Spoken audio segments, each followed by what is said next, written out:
రోజు దేవునికి పూజ చేస్తే ఎన్నడో ఒకనాడు దేవుడు కరుణిస్తాడు. పండో పత్రమో పెట్టి దండం పెట్టుకుంటే తోసిందేదో మనకు వదిలేస్తాడు.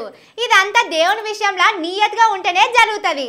కానీ మీది మాటకి దేవుడు దేవుడు అనుకుంటా లోపల మాత్రం మొత్తం కుళ్ళు కుతంత్రం పెట్టుకుంటే ఏం చేయాలో దేవుడే చేస్తాడు.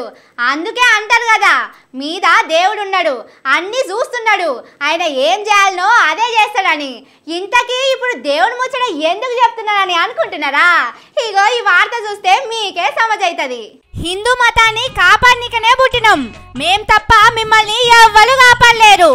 దేవుణ్ణి ఎవరైనా ఏమన్నా అంటే ఊకునేది లేదని చిన్నదానికి పెద్దదానికి ఊరుకొస్తారు బీజేపీ వాళ్ళు. రామునికి గుడి కడతామని చెప్పి కుర్చీలు ఎక్కిండ్రు. గుడి కట్టడానికి పబ్లిక్ తాన పైసలు వసూలు చేసిండ్రు. ఇప్పుడు ఆ పైసల లెక్కలు మనకెందుకు గాని అసలు ముచ్చట చెప్పుకుందాం. దేశంలో 400 సీట్లు వస్తాయని బీజేపీ వాళ్ళు చెప్పుకున్నారు, కానీ 300 దాకా కూడా రాలే.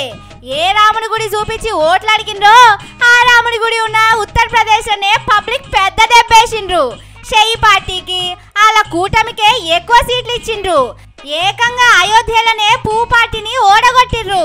యూపీలో మొత్తం 80 సీట్లుంటే అందులో 43 సీట్లు ఇండియా కూటమిలకెళ్ళే వచ్చినాయి. యూపీలో మమ్మల్ని కొట్టేటోడే లేడని గప్పాలు కొట్టుకున్న పువ్వు పార్టీకి 33 సీట్లే ఇచ్చిండ్రు. అంతలా ఉరుకులాడినా దేశంలో అనుకున్నన్ని సీట్లు రాకపాయే. దేశంలోనే పెద్ద రాష్ట్రం ఉత్తరప్రదేశ్లోనన్నా ఎక్కువ సీట్లు వస్తాయనుకున్న బీజేపీకి ఆ రాష్ట్ర పోళ్ళు అదే రాముని అచ్చింతలు నెత్తిన వేసిండ్రు. ఇకనన్నా బుద్ధి తెచ్చుకోండి అని పంపిండ్రు. ఎంతసేపు రాముడి పేరు చెప్పి మీరు చేసిన సక్కదనం ఏంది? గుడి కట్టుడు కాకముందే ఓపెనింగ్ చేసిండ్రు. ముహూర్తం లేకున్నా ఓపెనింగ్ చేసిండ్రని అక్కడున్నోళ్ళు మస్తు గరం అవుతున్నారు. అందుకే పూపాటికి శాపం పెట్టిండ్రని అయోధ్యలో ఉన్నోళ్ళు మాట్లాడుకుంటున్నారు.